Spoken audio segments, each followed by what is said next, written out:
సోనియా గాంధీ బలిదేవత అన్నది నీవే కదరా నాయనా రేవంత్ రెడ్డి. అది నోరా ఇంకేమన్నా ఒకసారి ఆలోచన చెయ్యి. తిట్టినవు బిడ్డ ఇప్పుడు ఏమైతుంది? నాకైతే చూడబుద్ధి ఎట్లేదు ఆ వీడియోలు. ఏం పిక్ ఉంటుందో పిక్. వ్యవసాయం వచ్చే ఆనందం, వ్యవసాయం వచ్చే తృప్తి దేంతో రాదు రాము మనకంటాడు. తెలివి లేని దద్దమ్మలు అంటారు. కానీ స్కూల్ పోయి ఏం చేసినా మంచి వండబెట్టి పిల్లలకు తినబెట్టి వచ్చినా సార్ దానికి అరెస్ట్ చేస్తారా? అయ్యాలా సిగ్గుండదా కొంచెమన్నా?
ఆ రోజు ఏదైతే 2009 నవంబర్ 29వ తారీఖు చరిత్రాత్మకమైన రోజైనటువంటి దీక్షను ప్రారంభించిన రోజు ఇది. తెలంగాణ చరిత్రనే తిరగరాసిన రోజు అని అందరికీ కూడా తెలుసు. ఆ రోజును మనము మళ్ళొక్కసారి స్మృతించుకోవడానికి ఇవాళ మనమందరం కూడా ఇక్కడ సమావేశమైన. అలాగే ఈ రోజు మన ఉద్యమకారులు ఈ నారాయణపేట జిల్లాలో ఎవరైతే ఉద్యమాలు చేసిందో వాళ్ళను కూడా ఇవాళ మనము గౌరవించుకునాలి. తెలంగాణ తల్లికి పుష్పాంజలి ఘటించాలి. అలాగే అమరవీరులకు తెలంగాణ సాధించే క్రమంలో ప్రాణాలు వదులుకున్న అమరవీరులకు శ్రద్ధాంజలి ఘటించాలి అని ఒక ఉద్దేశంతో ఇవాళ ఈ కార్యక్రమం ఏర్పాటు చేయడం జరిగింది. తెలంగాణ అంటేనే ఒక ఉద్యమాల గడ్డ. 29 నవంబర్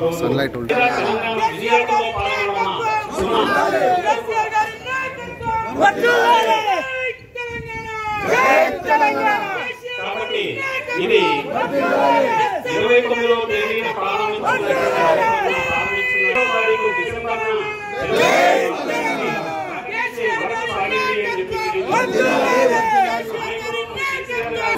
జరిగినటువంటి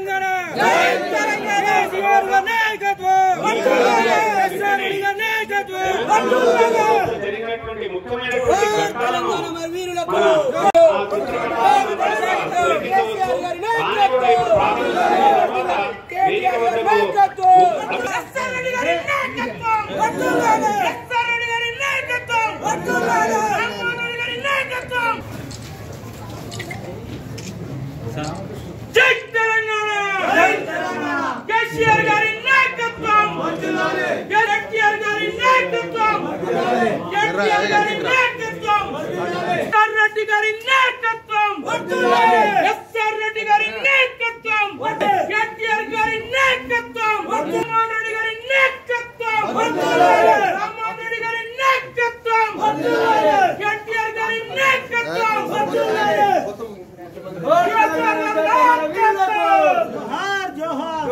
విద్యార్థి మన వీరులకు జోహార్, తెలంగాణ మన వీరులకు జై తెలంగాణ, జై తెలంగాణ, కేటీఆర్ గారి నాయకత్వం, జై తెలంగాణ, ఎస్ఆర్ రెడ్డి గారి నాయకత్వం, కేసీఆర్ గారి నాయకత్వం, కేటీఆర్ గారి నాయకత్వం.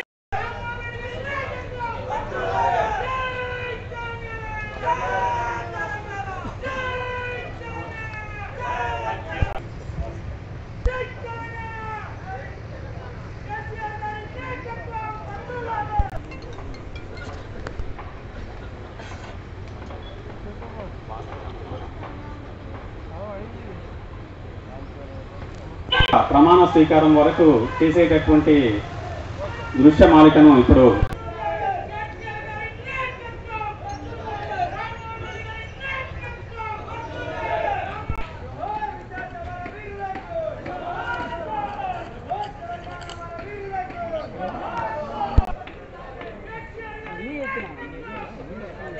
దయచేసి కార్యక్రమంలో భాగంగా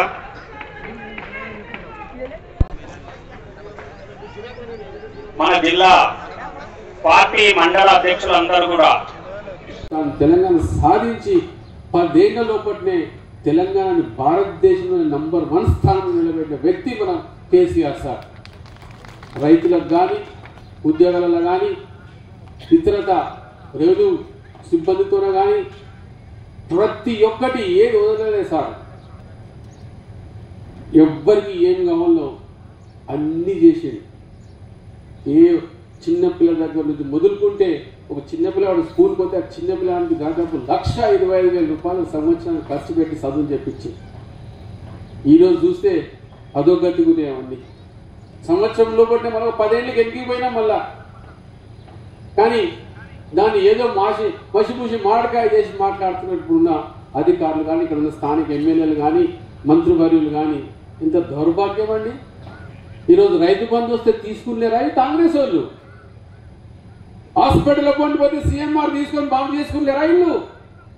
కరోనా వస్తే గాంధీ హాస్పిటల్లో భారతదేశంలో లేని మందులు మన గాంధీ హాస్పిటల్లో ఉండి కరోనా నుంచి ఎంతమందిని బతికించుకున్నాం మన కేసీఆర్ సార్.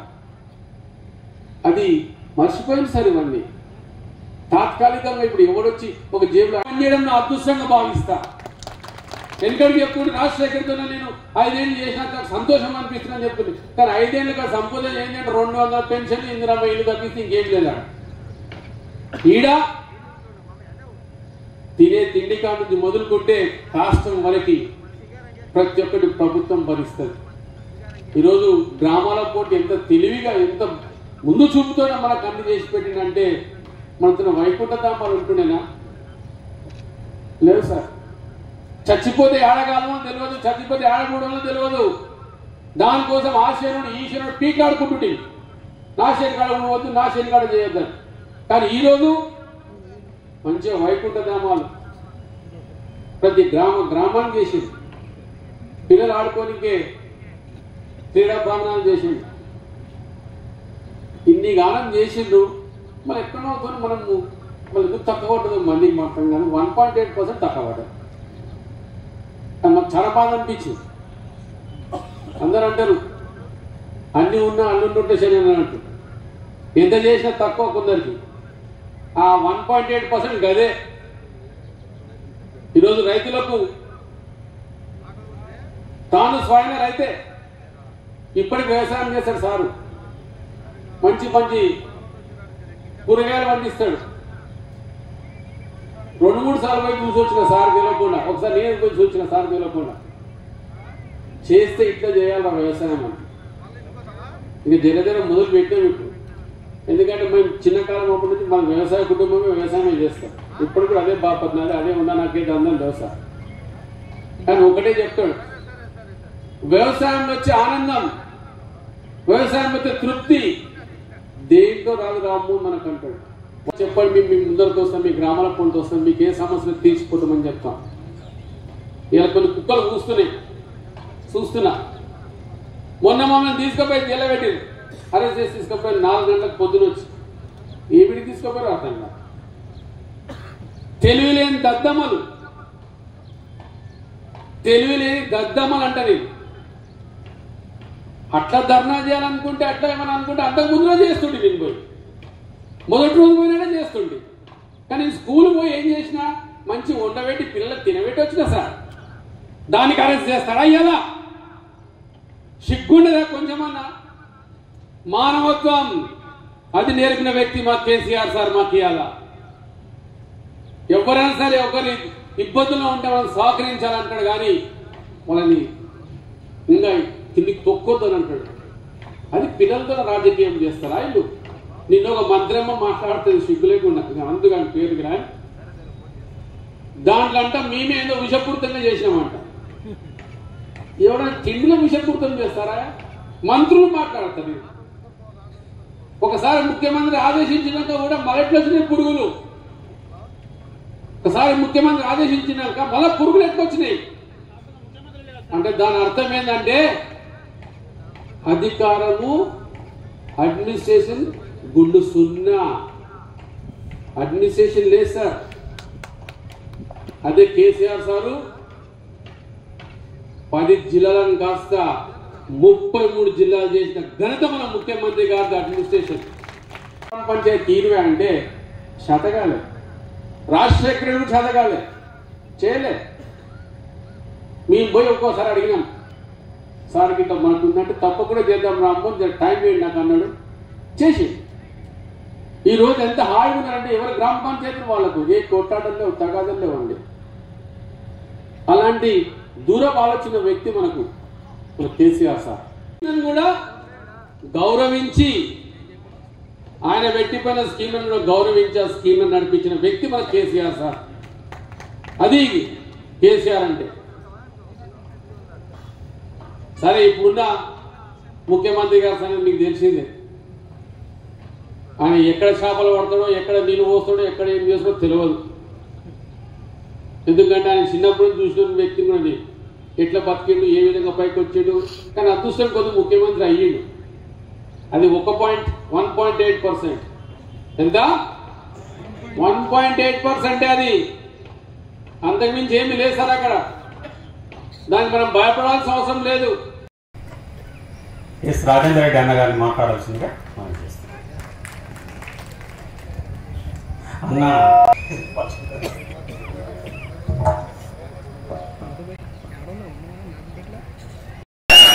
జై తెలంగాణ.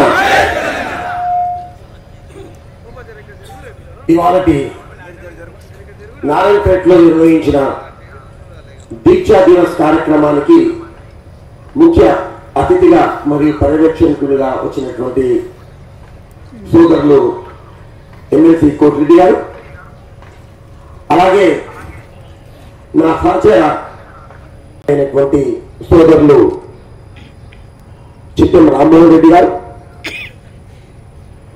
ఆ కాలంలో ఉమ్మడి పాలమూరు జిల్లా అధ్యక్షులైనటువంటి విఠలరావు ఆర్య గారు,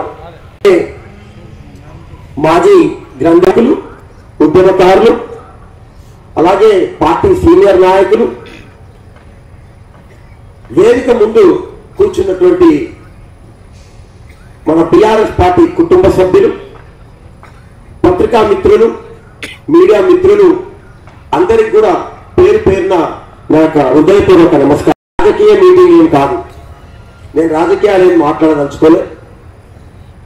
ఇది ప్యూర్లీ ఆ రోజు ఏదైతే 2009 నవంబర్ 29వ తారీఖు చరిత్రాత్మకమైన రోజైనటువంటి దీక్షను ప్రారంభించిన రోజు. ఇది తెలంగాణ చరిత్రనే తిరగరాసిన రోజు అని మీకు అందరికీ కూడా తెలుసు.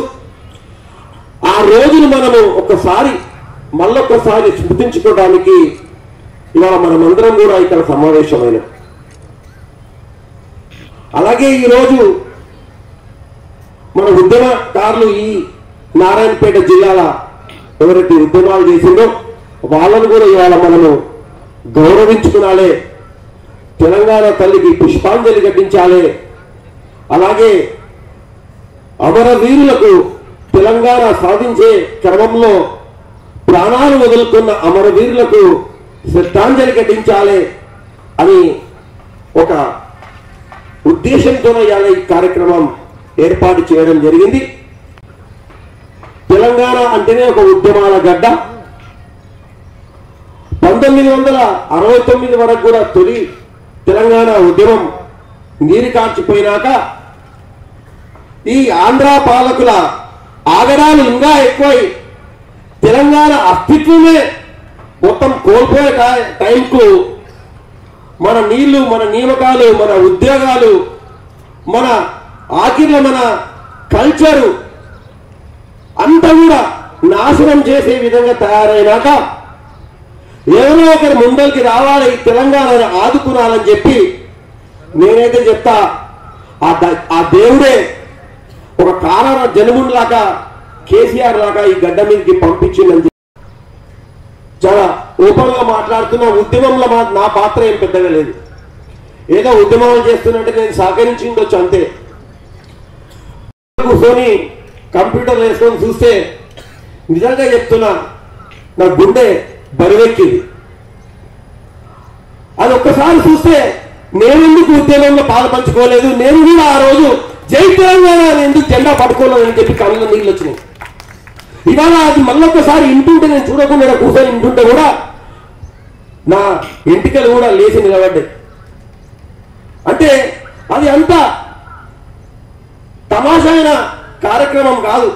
సుదీర్ఘంగా 14 సంవత్సరాలు ఒక ఉద్యమానికి నాయకత్వం వహించి ఎన్నో ఆటుపోట్లకు ఎదిరించి ఎన్ని అవమానాలు ఆ టీవీలో వీడియోలో నేను చూసిన. రాజశేఖర రెడ్డి గారు ఎంత హేళనగా మాట్లాడుతున్నారు. 10 సీట్లు రాలేదా, 50 సీట్లు రావంటే 10 గెలవదా, ఈయనకి తెలంగాణ స్థానాన్ని అంటున్నాడు. ఎంత బాధ అనిపించిండొచ్చు, ఆయనకి ఎంత క్షోభ అనిపించిండొచ్చు. ఆ రోజు నీ గవర్నమెంట్ వద్దు, నీ పదవులు వద్దని చెప్పి ఏకకాలంలో రిజైన్ చేసి కాయిదా ఆయన ముఖం మీద పడేసి వచ్చింది.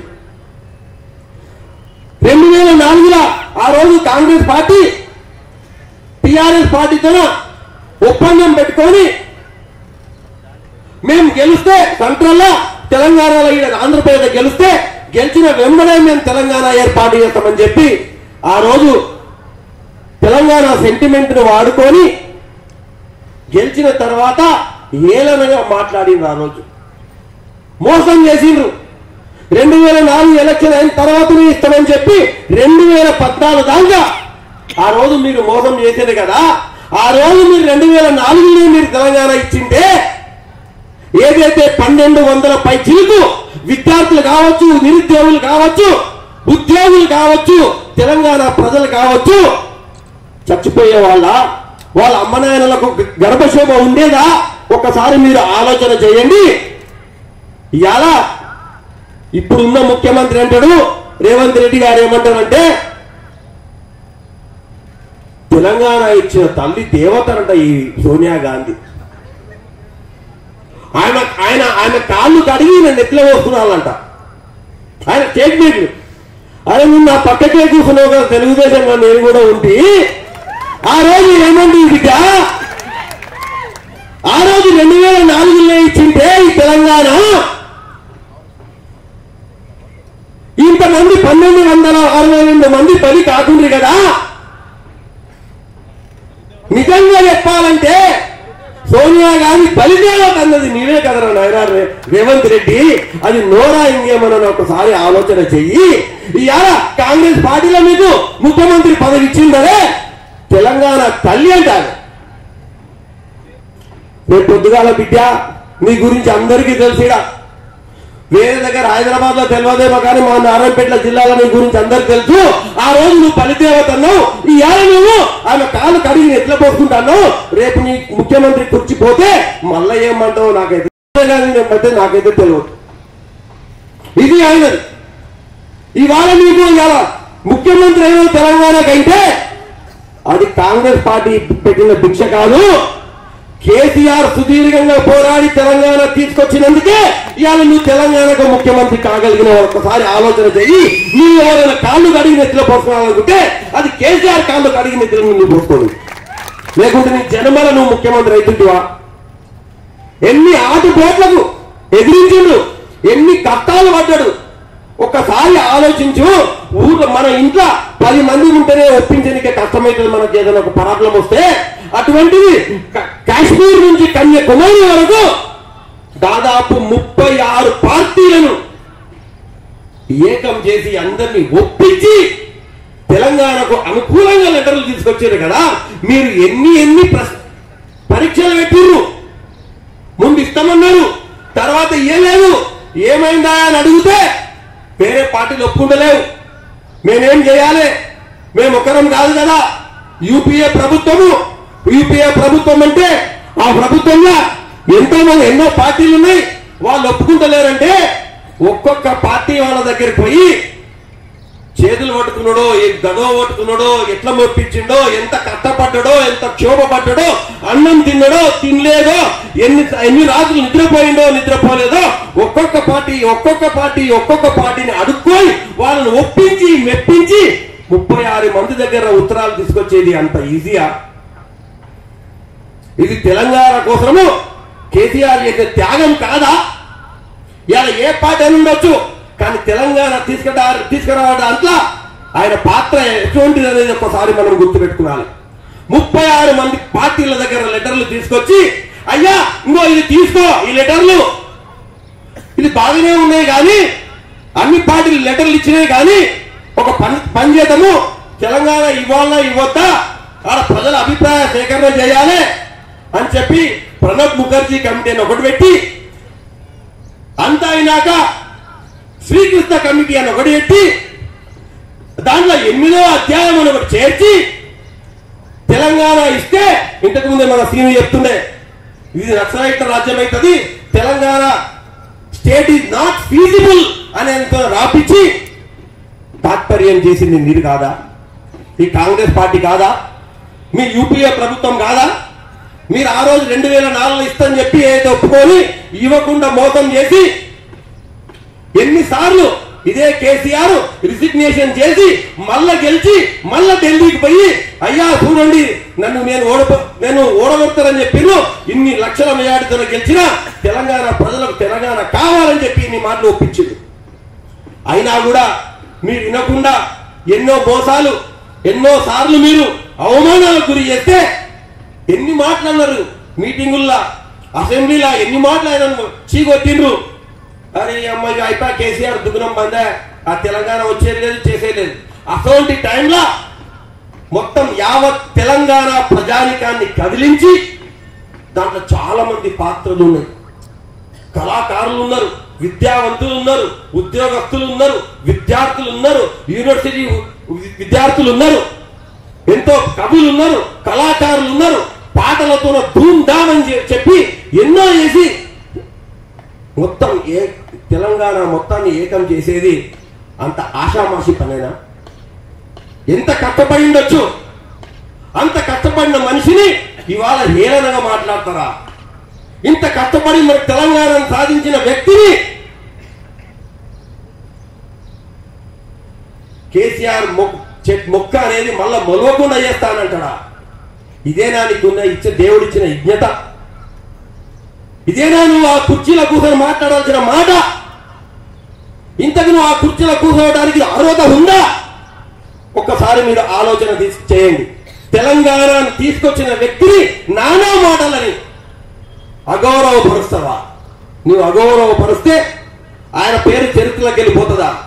రేవంత్ రెడ్డి గారు ఒకటి గుర్తు పెట్టుకోండి, తెలంగాణ అనే పదము, తెలంగాణ అనే ఒక శబ్దం ఏదైతే ఉందో ఆ శబ్దం ఉన్నంత వరకు, ఆ పదం ఉన్నంత వరకు కేసీఆర్ పేరుంటది.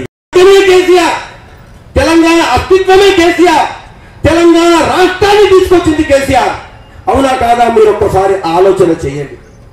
ఇదంతా చరిత్ర తెలుసుకోకుండా నోటికి వచ్చినట్లు మాట్లాడితే అది నీకు గౌరవం కాదు.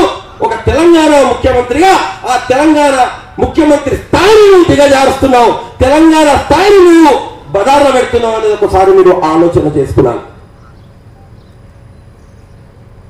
ఆ రోజు ఆఖిర్లా నవంబర్ 29, 2009 రోజు ఇది ఇట్లయితే కాదు, వీళ్ళు వినరు, వీళ్ళని మెడలంచి తేవాలని చెప్పి ఆ రోజు, అయ్యా ఇవాళ నేను నిరాహార దీక్ష కూర్చుంటున్నా, ఆమరణ నిరాహార దీక్ష కూర్చుంటున్నా, కేసీఆర్ సచ్చుడో తెలంగాణ వచ్చుడో అని చెప్పి ఆ రోజు ధైర్యంగా నిరాహార దీక్షకు కూర్చుని మీరందరూ కలిసి 1000 మంది పోలీసులను పంపించి వారిని అరెస్ట్ చేసి తీసుకుపోయి ఖమ్మం జైల్లో పెట్టినా కూడా జైల్లో కూడా నిరాహార దీక్ష చేసి 11 రోజులు నిద్రాహారాలు అన్నం విడిచిపెట్టి కూర్చున్నాడు కదా. ఇంకా అయిపోతాడు, కేసీఆర్ చనిపోతాడేమో అనే వార్త ఢిల్లీ పెద్దలకు చేరితే, అయ్యా ఆయనకేమన్నా అయితే మొత్తం తెలంగాణ అగ్నిగుండం అయిపోతుంది అనే ఒక భయానికి ఆ రోజు మీరు పార్లమెంట్ లో చిదంబరం ద్వారా మీరు మైక్ లో చెప్పించిండ్రు, కేసీఆర్ గారు మీరు నిరాహార దీక్ష ఉపసంహరించుకోండి, మీకు తెలంగాణ ఇష్టము అని ఆ రోజు డిసెంబర్ 9వ తారీఖు రోజు మీరు ప్రకటించారు. ముత్తగియలే అంతమందిని సచ్చినాక తెలంగాణ మన రథసారథి తెలంగాణ సాధించిన వ్యక్తి కేసీఆర్ గారు సాగు నోట్ల తల పెట్టినాక ఒక భయపడి ఆ రోజు మీరు తెలంగాణ ఇవ్వడం జరిగింది. పోనీ 2009 డిసెంబర్ 9 తారీఖు నాడు మీరు అనౌన్స్ చేసిన తెలంగాణ మళ్ళీ 2014 వరకు ఎన్నెన్ని నాటకాలు ఆడిండ్రు, ఎన్నెన్ని కమిటీలు వేసిండ్రు, ఎన్నెన్ని నాటకాలు ఆడిండ్రు ఒకసారి మీరు ఆలోచన చేయండి. అప్పుడే కదా సకల జనుల సమ్మె, ఆర్టీసీ ఉద్యోగుల సమ్మె, రోడ్ల మీద వంట వార్పులు, రైలు రోకోలు, మిలియన్ మార్చులు, సాగర హారాలు, ఏ స్కూల్ పైన స్కూల్ బంధు, కాలేజీలు బంధు, విద్యార్థులు రోడ్డు మీద దాదాపు 4.5 సంవత్సరాలు ఆ ప్రభుత్వాన్ని గడగడలాడించి ప్రభుత్వాన్ని నడపనీయకుండా ఆపింది కదా. ఒకసారి ఆలోచన చేయండి. 2009 నుంచి 2014 వరకు నా స్కూలు నడవలే, నా ఆఫీసులు నడవలే, రైలు ఎప్పుడు బంద్ అవుతుందేనో, బస్సులు ఎప్పుడు బంద్ అవుతుందేనో, అసెంబ్లీ అయితే నడవనీయలేదు. మీరు చూసి హరీష్ రావు వాళ్ళు ఎట్లా పోరాడుతుంది. ఉన్న కొంతమంది కూడా అసలు నడవనీయకుండా ప్రతి దగ్గర అడ్డమేసి ఇది కాదురా నైనా అన్నాక మీరు 2014లో 2013-14లో మీరు ఇంత ఇంత ఇంత అనౌన్స్ చేసేది కదా.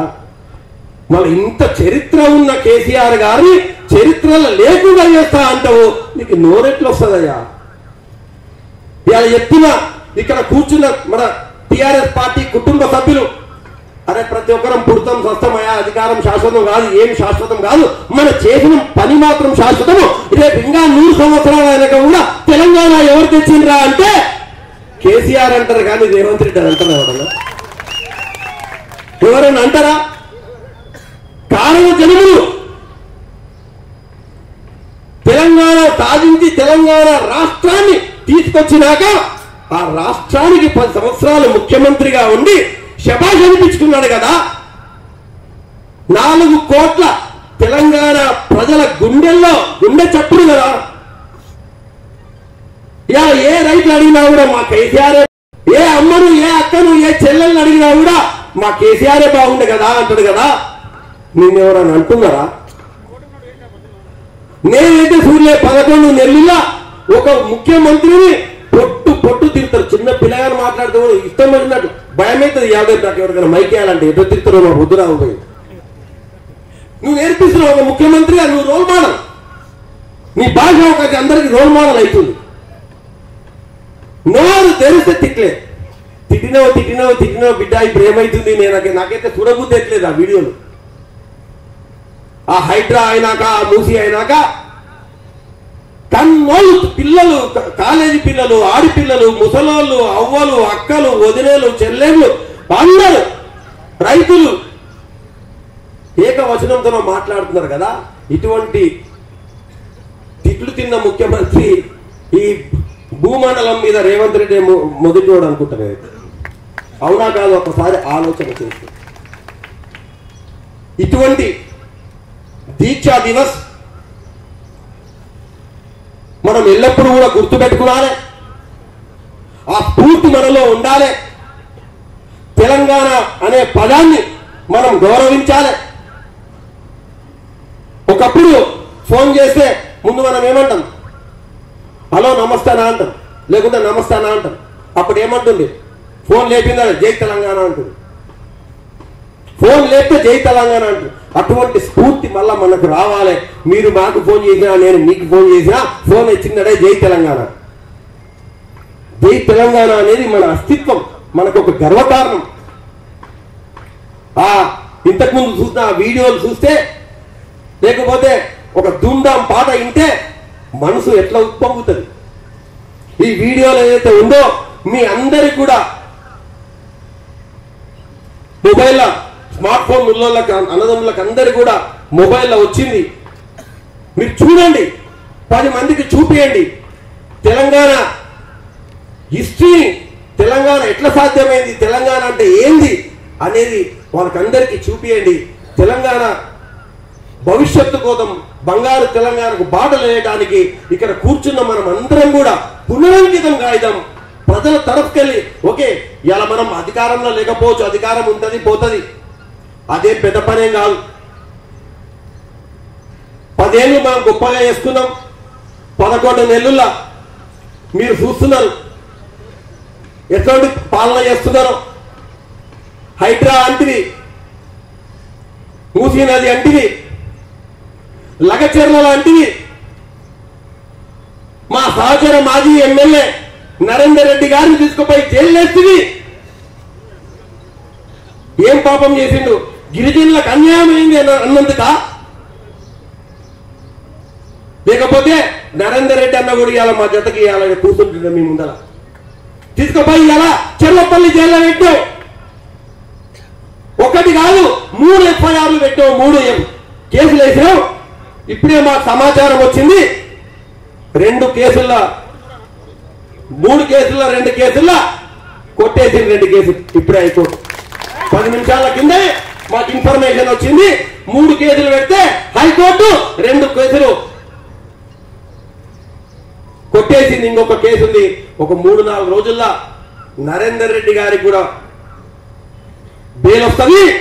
ఇవాళ ఈ వేదిక ద్వారా నేను చెప్తున్నా, లగచెర్ల ఎవరైతే మా గిరిజన సోదరులు బాధపడ్డారో, ఇబ్బంది పెట్టారో వాళ్ళకు మేము సాంఘీభావం తెలుపుతూ ఒక 6 నుంచి 7 వేల మంది మన గిరిజన సోదరులు సోదరులతో ఇదే నారాయణపేట గడ్డ మీద పెద్ద ధర్నా నేను చేపడతా అని చెప్తున్నా. ఆ ధర్నాకు హరీష్ రావును కేటీఆర్ కూడా పిలుస్తా అని చెప్తున్నా. అప్పుడు మీరు మీ ప్రభుత్వము ఏం పిక్కుంటుందో పిక్కు. మమ్మల్ని కూడా పెడతావా, లేకపోతే మా 5-6 వేల మంది ఎవరైతే మా గిరిజన సోదరులు ఉంటారో అందరిని తీసుకోవా పెడతావా, ఎన్ని జైల్లో పెడతావో దానికి మేమంతా తయారని చెప్పినాం. ఇలా చెప్తున్నా. అది త్వరలోనే అన్న వచ్చిన ఒక వారం 10 రోజుల్లోనే ఇదే నారాయణపేట గడ్డ మీద 5-6 వేల నుంచి 7-8 వేల మన నారాయణపేట జిల్లాలో ఉన్న ఈ గిరిజన సోదరులు సోదరి మనలు ఎంతమంది ఉన్నారో వాళ్ళందరితోన ఈ లగచెర్లలో ఎవరైతే ఇబ్బందులు పడ్డారో వాళ్ళకు సాంఘీభావంగా ఇదే నారాయణపేటలో తప్పకుండా కూడా ధర్నా కార్యక్రమం నిర్వహించి తీరుతామని చెప్పి ఈ సభాముఖంగా నేను ప్రభుత్వానికి హెచ్చరిస్తున్నా. కాదు మీరేదో ఇది కొంచెం బెదిరిస్తే భయపడేదని కాదు. తెలంగాణ ఎవరి అబ్బసొత్తు కాదు. 4,000 తెలంగాణ ప్రజానికంది. తెలంగాణ అందరి మీద బాధ్యత ఉంది, అందరి మీద బరువు ఉంది. అందరికి ఒక బాధ్యత ఇవ్వాలి, తెలంగాణను రక్షించుకునాలి. ఎందుకంటే గత 10 సంవత్సరాల్లో ఎన్నో రంగాల్లో భారతదేశంలోనే తెలంగాణ నెంబర్ 1 గా చేసిన ఘనత మన బీఆర్ఎస్ పార్టీకి చెందుతుంది, మన కేసీఆర్ సార్కి చెందుతుంది అని చెప్పి మళ్ళొకసారి తెలియజేస్తూ, మళ్ళొక్కసారి ఎవరైతే ఈ తెలంగాణ కోసం ప్రాణాలు అర్పించిండ్రో వాళ్ళందరికీ కూడా నేను వాళ్ళ ఆత్మలందరూ కూడా శాంతించాలి అని చెప్పి దేవుణ్ణి ప్రార్థిస్తూ, ఇక్కడ వచ్చిన వేదికను అలంకరించిన తెలంగాణ అమరవీరులకు అందరికీ కూడా మరొక్కసారి చేయెత్తి మొక్కుతూ ఈ అవకాశం ఇచ్చిన మీ అందరికీ కూడా, మీ అందరికీ సందేశం ఇచ్చినటువంటి శ్రీనివాస్ గారు, రామరెడ్డి గారు, ఈరోజు అసలు కార్యక్రమం ఉందని చెప్పి ఇదే వేదిక నుండి మీకు తెలియజేసినాం. సరే, ఆ రోజే నాకు సంపూర్ణ విశ్వాసం కలిగింది. నారాయణపేట జిల్లా చాలా చైతన్యవంత జిల్లా, రాజకీయంగా తప్పకుండా విజయవంతం చేస్తారని చెప్పి నేను ఆ రోజే భావించినాను. నేను ఇక్కడి నుంచి మేము నల్లగొండ పోయిన తర్వాత ఎట్లా ఉంది నారాయణపేటలో పరిస్థితి అని చెప్పి అక్కడ ఉన్నటువంటి బీఆర్ఎస్ పార్టీ సోదరులు నన్ను అడిగినారు. మన కన్నా చాలా అడ్వాన్స్ ఉన్నారు వాళ్ళు, రాజకీయ చైతన్యం కూడా ఎక్కువనే ఉంది. ఒక్కొక్కరిని ఎవరికి మైక్ ఇచ్చినా అనర్గళంగా పార్టీ గురించి సందేశం ఇవ్వగలిగినటువంటి స్థితి వాళ్ళ దగ్గర చూసినా నేను. మనకన్నా ఏ విషయంలో కూడా రాజకీయాల్లో వాళ్ళు మెరుగ్గానే ఉన్నారని అనిపించింది. రేపు జరగబోయేటువంటి కార్యక్రమం చాలా బ్రహ్మాండంగా జరుగుతుంది అనేటువంటి విశ్వాసం నాకు వచ్చిందని చెప్పి నేను వాళ్ళకి చెప్పినాను. నిజంగానే నేను ఆ రోజు అనుకున్నది అదే, ఈరోజు మీ దగ్గర చూసింది అదే. అన్నిటి నుంచి మీకు 2 నియోజకవర్గాలకు బ్రహ్మాండమైనటువంటి నాయకత్వం ఉంది అని చెప్పి ఇక్కడ నేను మీరందరినీ చూసిన తర్వాత నేనందరూ కార్యకర్తను, ఒక నాయకుడిని ఏ విధంగా కాపాడుకోవాలి, వాళ్ళకి ఏ విధంగా మనోధైర్యాన్ని ఇవ్వాలనేటువంటిది ఈ వేదిక మీద ఉన్నటువంటి మీ ఇద్దరు మాజీ శాసనసభ్యులే ఆదర్శం అందరికీ. సరే, ఈరోజు ఇంకో మాజీ శాసనసభ్యుడు, కొడంగల్కి సంబంధించినటువంటి నాయకుడు మన మధ్యన వేదిక మీద ఉండాల్సి ఉండే, అన్న చెప్పినట్టుగా ఒక గిరిజనులో జరుగుతున్నటువంటి అన్యాయాన్ని న్యాయం జరగాలని చెప్పి ప్రశ్నించినందుకు అవాస్తవాలను జోడించి ఒక అక్రమ కేసులో ఇరికించి ఈరోజు జైల్లో నిర్బంధించినారు. చాలా అన్యాయం. దీన్ని మనం అందరం ముక్త కంఠంతో తెలంగాణ రాష్ట్రం కూడా ఖండించాల్సినటువంటి కార్యక్రమం ఏదైతుందో మొన్ననే అన్ని విషయాలు మాట్లాడుకున్నాం. నిజంగానే తెలంగాణ ప్రాంతం ప్రత్యేక రాష్ట్రం కావాలని ప్రజలు ఆనాడు ఎందుకు కోరుకున్నారు, ఎందుకు ప్రజలు ఆ రోజు కావాలని చెప్పి ఆకాంక్షించినారు, మరి ప్రజల ఆకాంక్ష తెలంగాణ ప్రాంతం ప్రత్యేక రాష్ట్రం కావాలనేది ఏ విధంగా నెరవేర్చగలిగినాం ఇంతకుముందు అక్కడ ఎగ్జిబిట్ చేసిన స్క్రీన్ మీద.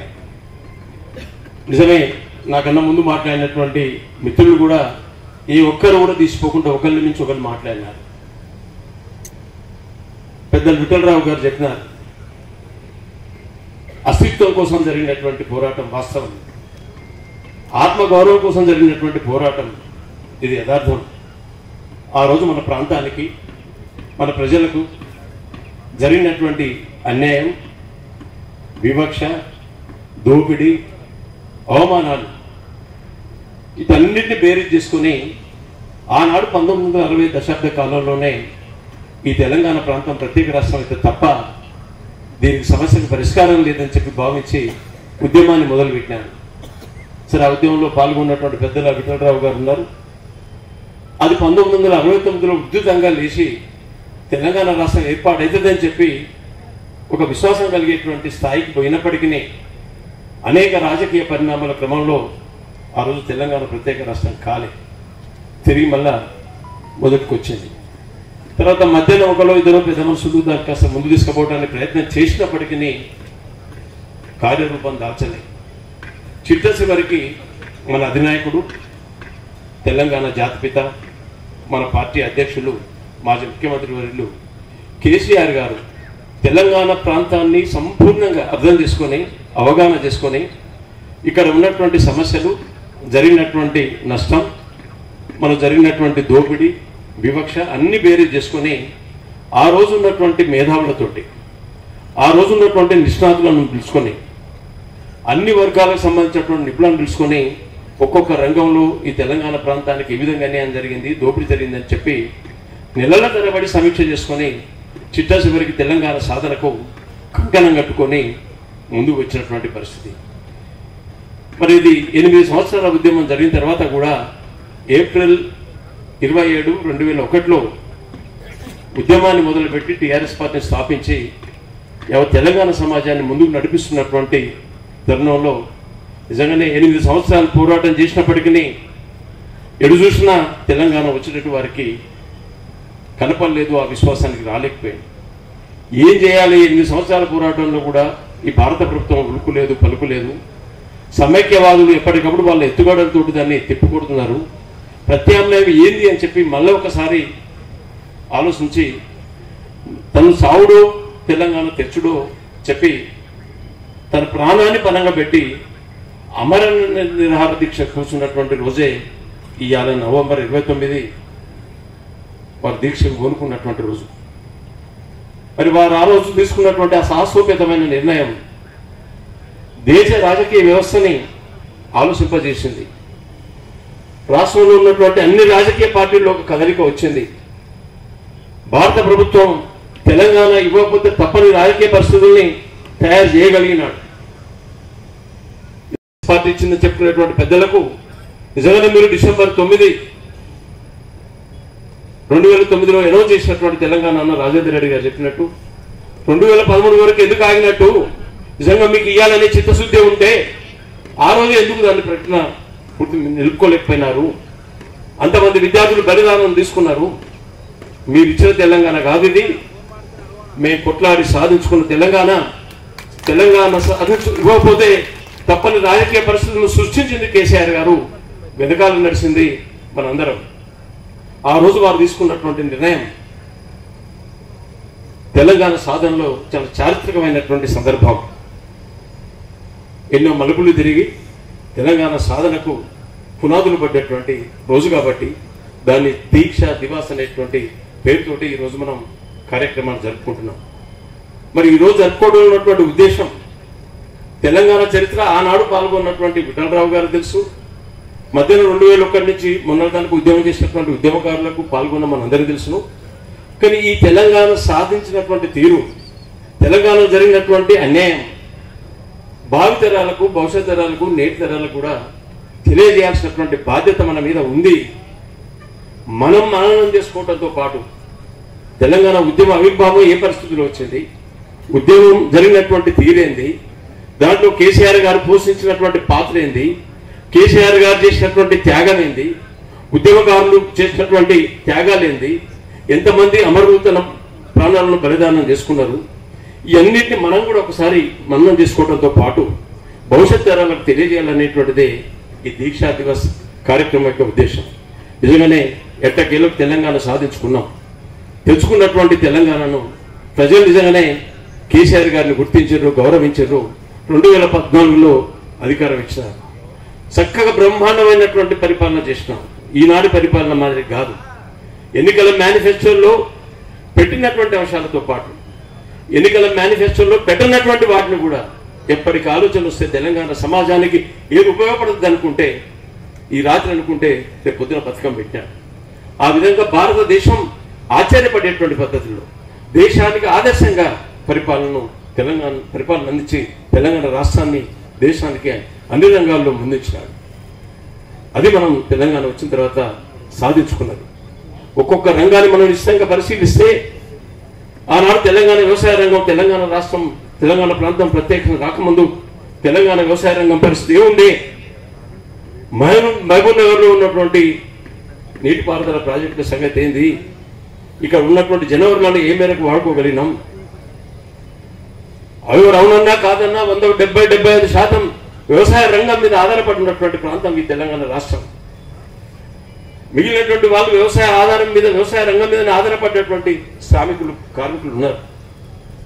మరి అటువంటి వ్యవసాయ రంగాన్ని తీర్చిదిద్దితే 75% తెలంగాణ ప్రాంతానికి న్యాయం చేసిన వాళ్ళం అయితే అని చెప్పి అధికారంలో రాగానే మొట్టమొదటి వ్యవసాయ రంగాన్ని బలోపేతం చేయడానికి కార్యాచరణ మొదలుపెట్టారు. వ్యవసాయ రంగానికి అందించినాడు. భారతదేశంలో ఎక్కడ 24 గంటలు నిరంతర విద్యుత్, ఉచిత విద్యుత్ లేదు. నిజంగానే వ్యవసాయ రంగాన్ని బలోపేతం చేయడానికి భారతదేశంలో ఏ రాష్ట్రంలో లేదు. రైతుకు పెట్టుబడి అందించి రైతును బలోపేతం చేయాలనేటువంటి ఆలోచన ఏ పాలకునికి గతంలో ఏ రాష్ట్రంలో ఏ ముఖ్యమంత్రి రాలేదు. కేసీఆర్ గారు ఆలోచన వచ్చినటువంటిది వెంటనే అమలు చేసినాడు. మొట్టమొదటి ఎకరానికి 4,000 సరిపోతుందని అనుకున్నారు. కానీ మళ్ళా వివిధ ప్రతినిధులతో వచ్చినటువంటి సమాచారం మేరకు ఎకరానికి 5,000 చేసినాడు. సంవత్సరానికి ఒక ఎకరానికి 10,000 అందించి వ్యవసాయ రంగాన్ని కాపాడినాడు. రైతుకు ఆపద్బాంధవ చరిత్రలో నిలిచినాడు. ఆలోచన చేసి కాళేశ్వరం ప్రాజెక్టును పూర్తి చేసినాడు. లక్షలాది ఎకరాలకు నీరు అందించినారు. పెండింగ్ ప్రాజెక్టును పూర్తి చేసి మహబూబ్నగర్ జిల్లాతో పాటు మిగిలిన జిల్లాల్లో సస్యశ్యామలం చేసినాడు. వ్యవసాయాన్ని పండించినటువంటి ప్రతి ధాన్యాన్ని కొనుగోలు కేంద్రాలు ఏర్పాటు చేసి వీలైనంత తొందరగా సరి అయినటువంటి మద్దతు ధరను ఇచ్చి వాళ్ళకు డబ్బులు అందించినారు. ఈ రోజు జరిగినటువంటి అవకతవకలు ఆ రోజు జరగలేదు. ప్రైవేట్ సంస్థలకు వ్యాపారస్తులకు అమ్ముకుంటున్నారు. మిల్లర్ల దగ్గర పోటీ పడుతున్నారు. మీ ప్రభుత్వం ఏర్పాటు చేసినటువంటి కొనుగోలు కేంద్రాల్లో ధాన్యం అమ్మడానికి రైతుకు ధైర్యం సరిపోవటం లేదు. భారతదేశంలోనే తెలంగాణలో వరి పండించేటువంటి ధాన్యంలో పంజాబ్ను మించి తెలంగాణ భారతదేశంలోనే మొట్టమొదటి రాష్ట్రంగా వచ్చిందంటే అది ఎవరు చేసినటువంటి కృషి, దాని వెనకాల ఎవరు కష్టం ఉన్నదనేటువంటిది ఒకసారి తెలంగాణ రైతాంగం ఆలోచించుకోవాల్సినటువంటి అవసరం ఉంది, అర్థం చేసుకోవాల్సినటువంటి అవసరం ఉంది. అంతేకాదు నేను ఇక్కడ మాగ్నూరులో జరిగినటువంటి సంఘటన నిజంగానే ఆ రోజు తెలంగాణ విద్యా వ్యవస్థ ఏ విధంగా ఉండే, అంతేంటికి మూల కారణం ఏ రాష్ట్రం బాగుపడాలన్నా ఆ ప్రాంతం బాగుపడాలన్నా విద్యనే సరైనటువంటి కారణం అని చెప్పి విద్యారంగాన్ని బలోపేతం చేయాలి.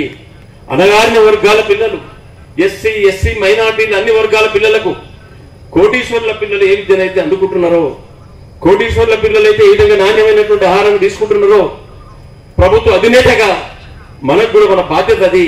అణగారిన వర్గాల పిల్లలకు నాణ్యమైన విద్యతో పాటు నాణ్యమైన ఆహారాన్ని అందించాలని చెప్పి 1000 పైగా విద్యా సంస్థలు స్థాపించి నాణ్యమైనటువంటి విద్యను, నాణ్యమైనటువంటి ఆహారాన్ని అందించినటువంటి చరిత్ర కేసీఆర్ గారికి సొంతమైనటువంటి విషయాన్ని మీ అందరికీ ఇంతకుముందు మిత్రుడు మా శ్రీనివాస్ గారు మాట్లాడినారు.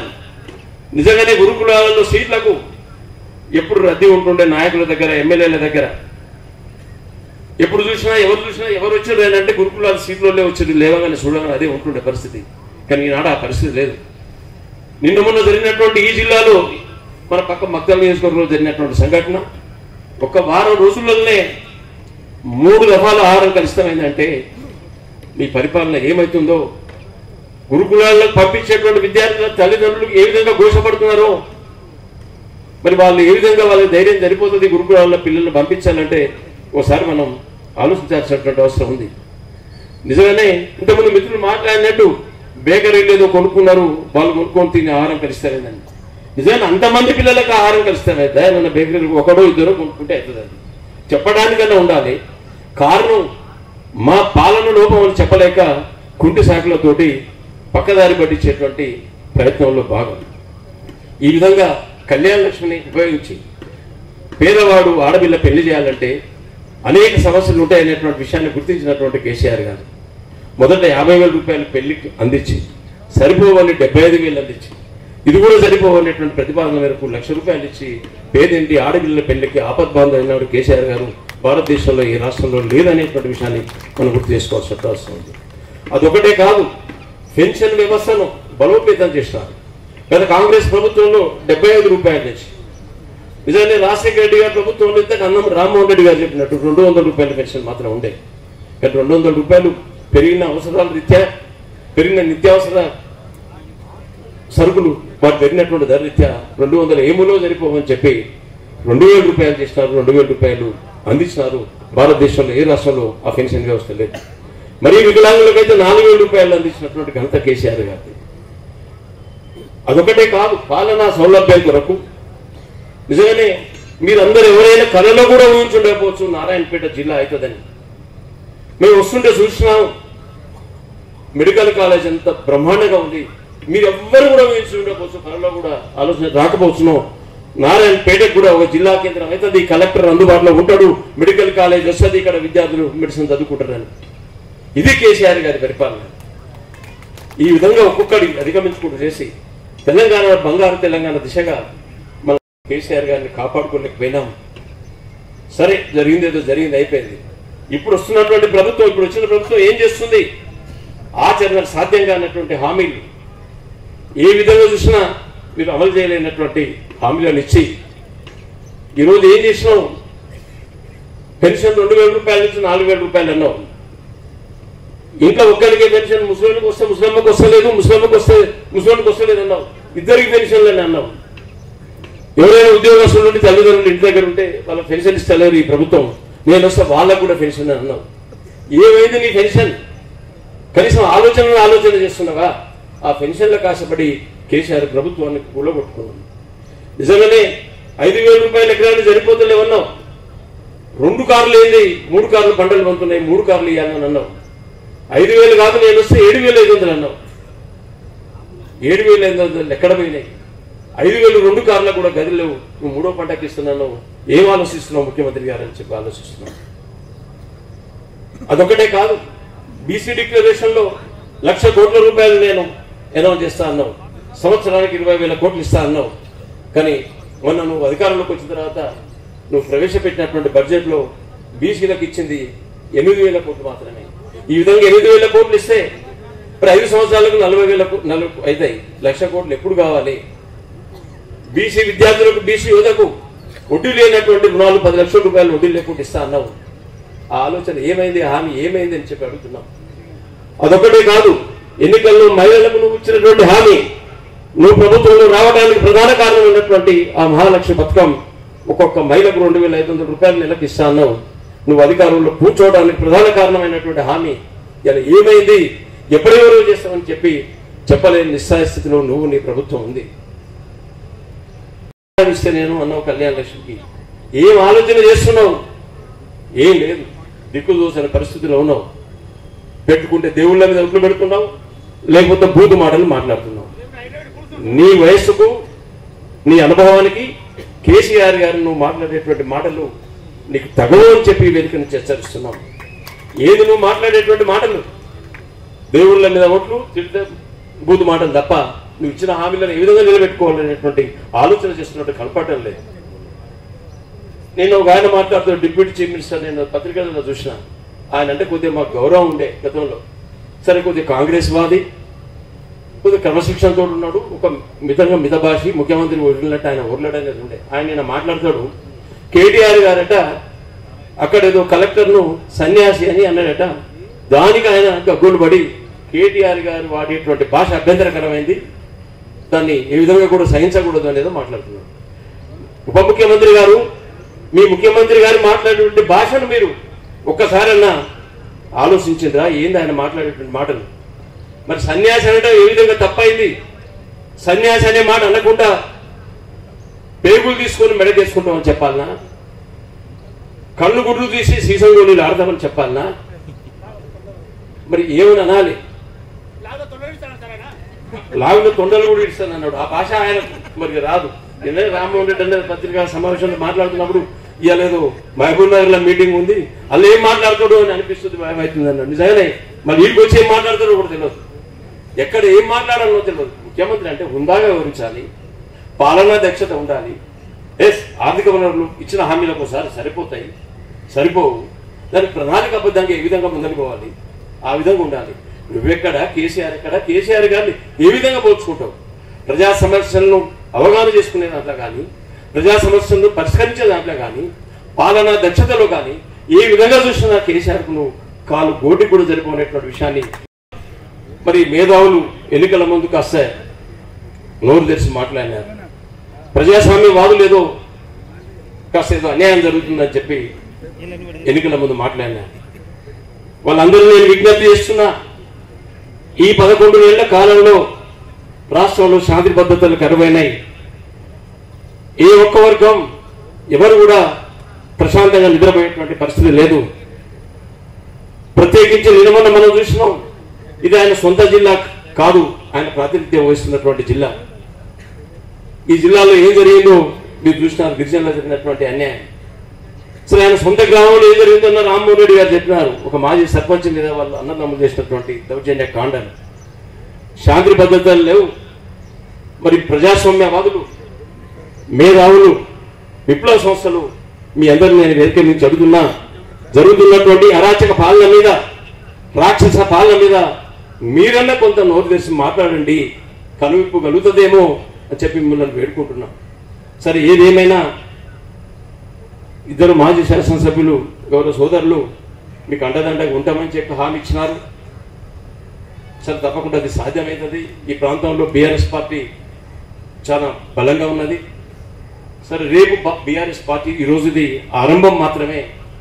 ఉద్యమ చరిత్రను, తెలంగాణ రాష్ట్ర సాధనకు దారితీసినటువంటి పరిస్థితులు, సాధించుకున్న తీరును ఈ తరానికి తెలియజేయాలనేటువంటి ఉద్దేశంతో ఉండే ఈ కార్యక్రమాన్ని ఏర్పాటు చేసుకుంటూ, కానీ ఈ అరాచక పాలనను చర్మగీతం పాడటానికి తప్పకుండా బీఆర్ఎస్ పార్టీ ప్రణాళిక, భవిష్యత్ కార్యాచరణ తప్పకుండా తీసుకుంటుంది, ఉంటుంది. ఆ కార్యాచరణలో మన అందరం భాగస్వాములు కావాలని చెప్పి మీ అందరికీ విజ్ఞప్తి చేస్తూ, ఇంత పెద్ద ఎత్తున మేము ఆశించినటువంటి పద్ధతిలోనే మీరు హాజరై ఈ కార్యక్రమాన్ని విజయవంతం చేసినటువంటి నారాయణపేట్ బీఆర్ఎస్ జిల్లా శాఖకు మీ అందరికీ నా హృదయపూర్వకమైనటువంటి కృతజ్ఞతలు పేరున తెలియజేసుకుంటూ సన్మాన కార్యక్రమం ముందుగా పెద్దలు శ్రీ విఠలరావు ఆర్య శాసనసభ్యులు మాజీ ఇరువురు, తర్వాత నిర్వాహకులు అందించండి. ముగ్గురే ఉంటారు, దయచేసి ఎవరు లేవద్దండి, ఇప్పుడే అయిపోతుంది. నిర్వాహకులు భోజనాలు చూసుకోవాల్సిందిగా మనవి చేస్తున్నాం. ఇప్పుడు పెద్దలు విఠలరావు ఆర్య గారిని సన్మానిస్తున్నారు. వెంటనే శాసం రామకృష్ణ గారు నెక్స్ట్.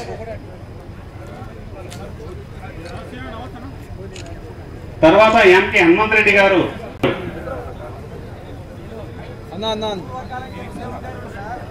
అదే గట్లకు నువ్వు ఫోటోగ్రాఫర్ లేదా దగ్గరకు వీడని నిలబట్టట్లేదు. తదుపరి శ్రీ ఆశ్ రెడ్డి కాన్కుర్తి గారు, ఆశ్ రెడ్డి అన్న గారు. తర్వాత బోయి లక్ష్మణ్ గారు. బోయి లక్ష్మణ్ గారు ఉన్నారా? ఇక్కడ రెడీగా ఉండాలా? ఆశ్ రెడ్డి గారి తర్వాత మీరే లక్ష్మణ్.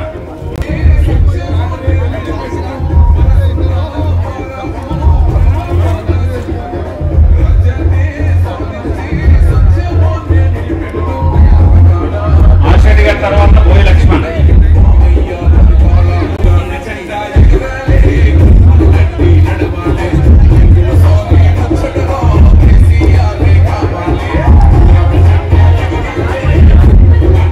తర్వాత గంజే సతీష్.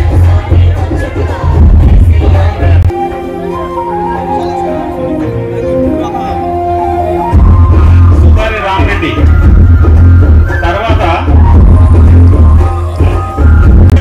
అటు ఇటు ఉద్యమకారులకు అంతా విజయ్ ఫోటో స్టూడియో వారు నిర్వహించినటువంటి పాత్రను విశ్వసించుకొని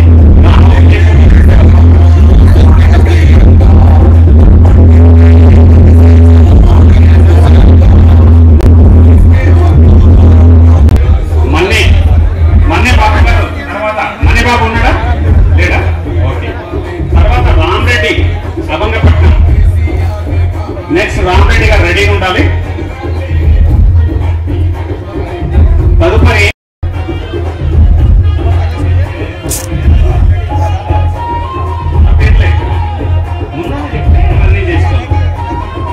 పాపలపల్లి శ్రీనివాస్. నెక్స్ట్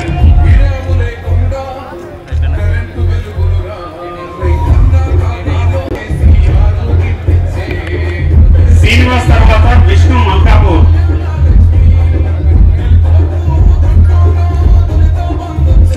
విష్ణు తర్వాత మోహన్. మోహన్ తర్వాత చందు పేరపుల్ల.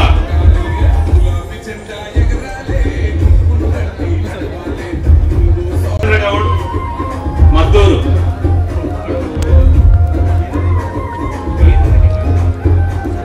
బాలచందర్ గౌడ్ మద్దూరు. ఇబ్బంది అవుతుందంట.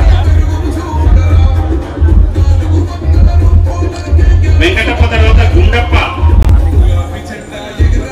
గుండప్ప తర్వాత శివశంకర్ నిర్జిత. తర్వాత కానీ ఈయన ఒక రాష్ట్రమే తీసుకొచ్చేసి చంద్రశేఖరరావు అనే నేను ఎవరు? గుండప్ప భారత రాజ్యాంగం పట్ల వెంకటప్ప. విశ్వాసం విధేయత చూపుతానని వెంకటప్ప తర్వాత గుండప్ప. అంతఃకరణ శుద్ధిలో దైవ సాక్షిగా తర్వాత శివశంకర్ నిర్జిత. బీఈడి కాలేజెస్ కన్వీనర్ గా పనిచేసినట్టు అబ్బాయి యువ నాయకుడు అప్పుడు. ఓకే. ఉద్యమ నాయకులు అందరూ ఏదైతే పేద రైతులు గిరిజనులై భూములు తీసుకోవాలనుకున్నారో ప్రభుత్వం మన బీఆర్ఎస్ పార్టీ చేసిన ఉద్యమం అలాగే బీఆర్ఎస్ పార్టీ శ్రేణులు తీసుకొచ్చిన ఒత్తిడి కారణంగా అక్కడ ఇండస్ట్రియల్ ఎస్టేట్ రద్దు చేస్తున్నాం, అక్కడ భూమి ఇంకా తీసుకోమని చెప్పి 10 నిమిషాల కిందనే వాళ్ళు అనౌన్స్ చేయడం జరిగింది. ఇదొక శుభ పరిణామం. నరేందర్ రెడ్డి అన్న కూడా నేను ధన్యవాదాలు తెలుపుతున్నాయి ఈ వేదిక నుంచి. Like, share, subscribe.